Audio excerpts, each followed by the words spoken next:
Bridezilla still insisted on me purchasing her $3,500 wedding dress and relentlessly mocked me on her significant day.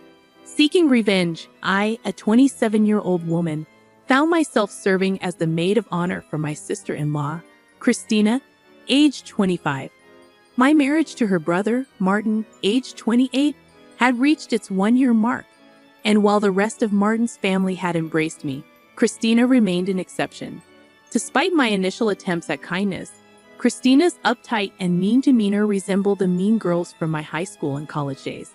Recognizing the futility of befriending her, I ceased efforts, and we settled into a pattern of mutual ignorance. Martin, concerned about our strained relationship, attempted to foster friendship, but Christina's lack of reciprocity led him to abandon the endeavor. The rest of the family, uninterested in forcing a connection between us, left us to our own devices. Given our history, I was surprised when Christina asked me to be her maid of honor a couple of months ago. Initially unenthusiastic about the idea, I expressed my need for time to consider before ultimately planning to decline. Christina and I barely knew each other, and she had made her dislike for me abundantly clear. Moreover, the role of maid of honor felt like a substantial commitment I wasn't prepared to undertake for someone like Christina. Despite my inclination to decline, I consulted Martin before making a final decision. He suggested that being Christina's maid of honor could be an opportunity for us to spend time together and possibly improve our relationship. Skeptical but swayed by Martin's reasoning, I reluctantly agreed, believing that Christina's invitation might signal a tentative gesture of friendship. The decision, however, came after extensive deliberation.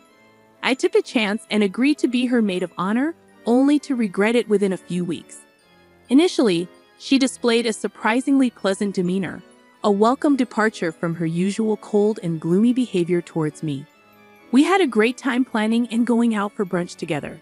However, the situation took a turn when she asked me to purchase her wedding dress, a stunning but pricey $3,500 gown. Despite her mother's generous offer to let her wear a beautiful wedding dress from her own nuptials, altered to fit her perfectly, my sister-in-law insisted on the expensive dress that exceeded her budget.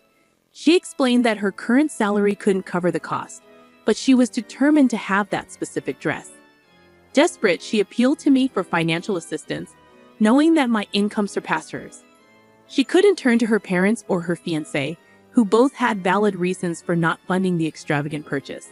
Since I was her maid of honor and perceived as the designated rich relative, she felt it easier to approach me.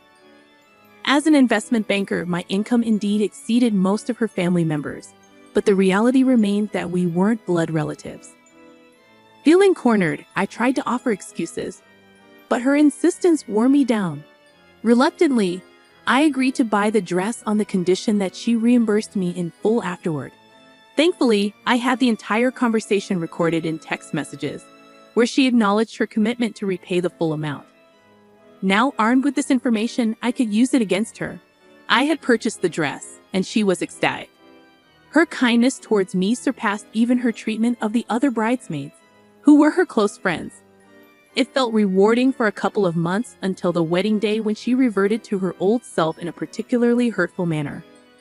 On the day of the ceremony, she not only resumed her cold behavior but took it a step further by openly mocking and humiliating me in front of her friends and other guests. While the ceremony went smoothly due to minimal interaction, she began distancing herself from me early in the morning of her wedding. During the event, she reluctantly included me in socializing, but used the opportunity to make mean-spirited jokes at my expense, making both the guests and me uncomfortable. Her cruelty knew no bounds as she ridiculed everything from my appearance to my personality, targeting my weight, nose, social anxiety, and even my perfectionism. The unwarranted and senseless nature of her actions baffled me, especially considering the positive rapport we had established leading up to her wedding. I had almost believed we were friends. Unable to endure the humiliation any longer, I confronted her privately, questioning the sudden change in her behavior.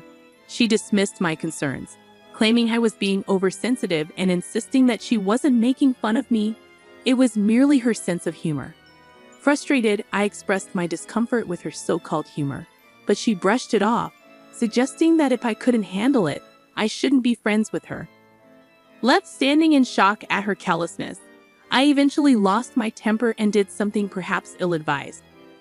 Positioned not far from the stage and noticing the band still setting up, I seized the moment. Walking onto the stage, where the microphones were not yet in use, I delivered a speech, a decision I would come to regret. As all eyes turned toward me, I had everyone's attention. I began my impromptu speech by recounting how Christina had asked me to be her maid of honor a couple of months ago. My husband and I naively thought it could be an opportunity for us to finally bond with her. I highlighted Christina's initial coldness and my hope that this role could lead to a genuine friendship. However, I soon realized that Christina, despite the temporary warmth, remained impossible to befriend due to her unpleasant nature. Bringing up the incident where she begged me to buy her wedding dress, I expressed my suspicion that she only asked me to be her maid of honor to secure the dress. Given my higher income, she likely endured niceties for a few months to ensure she got the dress she desired. As I spoke, I noticed the power to the microphone had been cut, prompting me to shout my speech. Security started making their way through the crowd towards me. Taking advantage of the moment, I revealed the damning texts on my phone, labeling Christina as tacky, ungrateful, and, fittingly, badzilla. Without looking back, I left the venue, relishing in the satisfaction of hearing her cry. On the bus home, I checked my phone to find around 100 texts from my family, including confused messages from my parents who had witnessed the spectacle at the wedding. Martin, my husband, expressed his disbelief and the need for a serious conversation. He also mentioned that Christina had become inconsolable after my departure, causing a temporary halt to the proceedings. Upon reaching home, I ignored the influx of texts from irrelevant relatives seeking drama and gossip. Instead, I treated myself to a cocktail and ordered a burger, compensating for the missed enjoyment of the wedding feast. Opting for a laid-back afternoon, I settled in front of the television to unwind. I chose to remain unresponsive to calls and texts until the evening, feeling it wasn't necessary to engage with anyone in my agitated state. The swirl of emotions, insult, humiliation, and a sense of being used overwhelmed me. Despite acknowledging the erratic nature of my actions, I grappled with conflicting feelings and couldn't muster the courage to explain myself to anyone. The only individuals I believed deserved an explanation were my parents, Martin, and my in-laws, excluding Christina, who was well aware of the circumstances. Martin returned home around 9 o'clock, and the atmosphere remained tense. He entered without uttering a word, leaving me to anticipate a conversation after he freshened up. An hour passed with no sign of him approaching, prompting me to take the initiative and break the silence. Despite his stony demeanor and engrossment in his phone, I entered the bedroom where he lay. Drawing inspiration from my unfiltered approach at the wedding, I began explaining how Christina had insulted me throughout the morning. I recounted how I had given her an opportunity to apologize or reassure me that the mockery wouldn't continue for the sake of garnering laughs from her guests. Expressing my discomfort with the humiliation, I was met with Christina dismissing my concerns, stating that I was making a fuss over nothing. This response infuriated me, particularly since I had voluntarily bought her the dress, expecting at least a modicum of gratitude. Instead, she acted as if I were overreacting, fueling my anger. Unable to contain my frustration, I disclosed this information to her guests, essentially mirroring her behavior, albeit with the advantage of the microphone. Despite believing this explanation would suffice for Martin, he remained silent, continuing to ignore me. Once again, I lost my composure and insisted that Martin talk to me. Finally meeting my gaze, he acknowledged my feelings of humiliation but firmly asserted that it didn't justify ruining Christina's wedding day. He emphasized the broader impact on his family's reputation and urged me to consider the consequences of my impulsive actions. According to him, my behavior was unacceptable, and my reaction, regardless of Christina's actions, was deemed worse. Martin contended that I had better alternatives to address the situation but had chosen an unhinged path for petty revenge. He explained that until I apologized, especially to Christina and his family, he couldn't engage with me in the same way. Despite finding it ludicrous, He expected me to apologize to Christina, placing the blame on her for initiating the conflict. This led to a heated argument where I declared my refusal to apologize to anyone except Martin and his parents, insisting that Christina was the one at fault. The impasse has persisted for a couple of days, leaving us in a state of silence. Reflecting on the situation, I grapple with the possibility that I may not be entirely in the right. While I adamantly refuse to apologize to Christina, I'm starting to acknowledge Martin's point about handling things more reasonably in my anger. It's a conflicting and confusing situation, and I'm uncertain about how to navigate the aftermath of delivering a harsh speech at my sister-in-law's wedding and making her cry. Update 1. Some of you have inquired about whether Christina reached out to me post the wedding debacle. To clarify, no, she hasn't, and neither have my in-laws. I want to make it clear that I don't understand why Christina dislikes me. Contrary to popular belief, we hadn't met before I started dating Martin, so there's no history that could explain her intense dislike. I'd like to emphasize that I wish nobody judges Martin and my in-laws solely based on this incident. They are genuinely wonderful people who have always treated me well. Despite the current rough patch, they've been loving, especially Martin, who is standing up for his family. I haven't decided whether his actions are right or wrong, but he's not being cruel or harsh. This disagreement won't break us, so please refrain from suggesting divorce. Thank you. Update 2. It's been a challenging week since the wedding. Martin and I didn't speak for the entire week, but today I decided it was time to address the situation.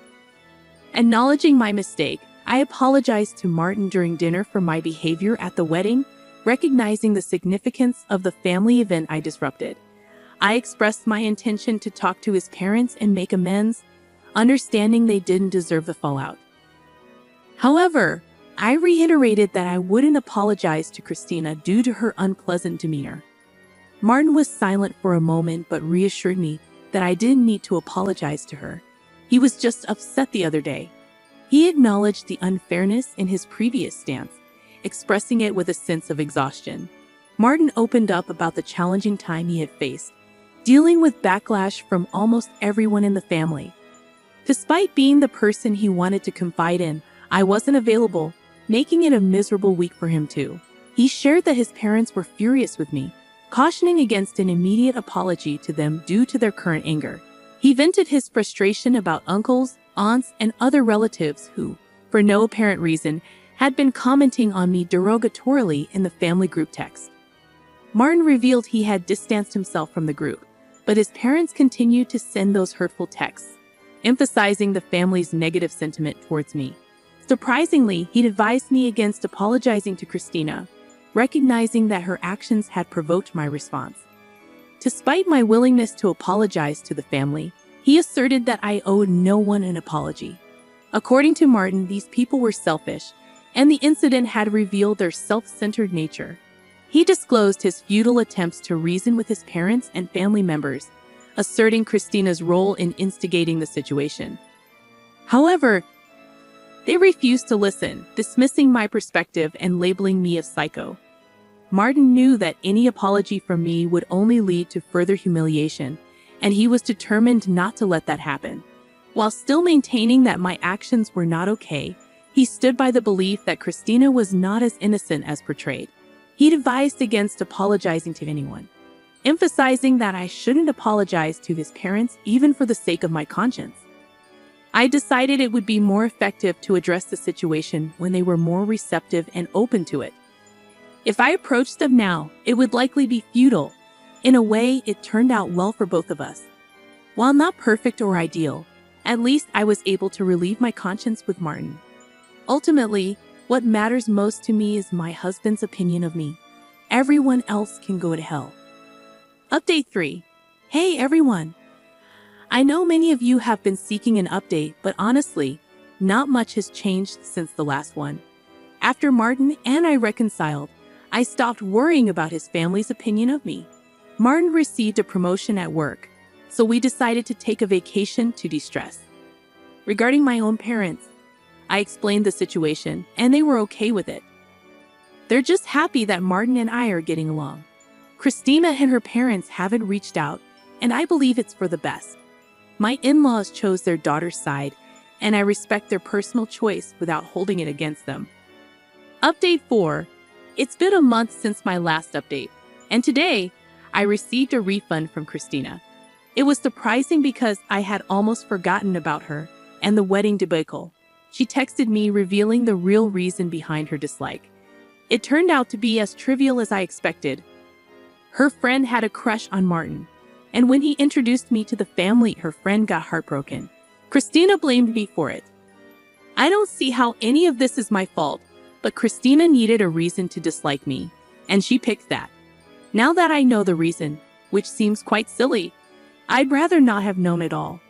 I shared this revelation with Martin, who mentioned he always had a hunch, but never saw her friend as anything more than his little sister's best friend. Even if I hadn't been in the picture, they wouldn't have gotten together. Anyway, it's over now, and I don't have to talk to Christina ever again.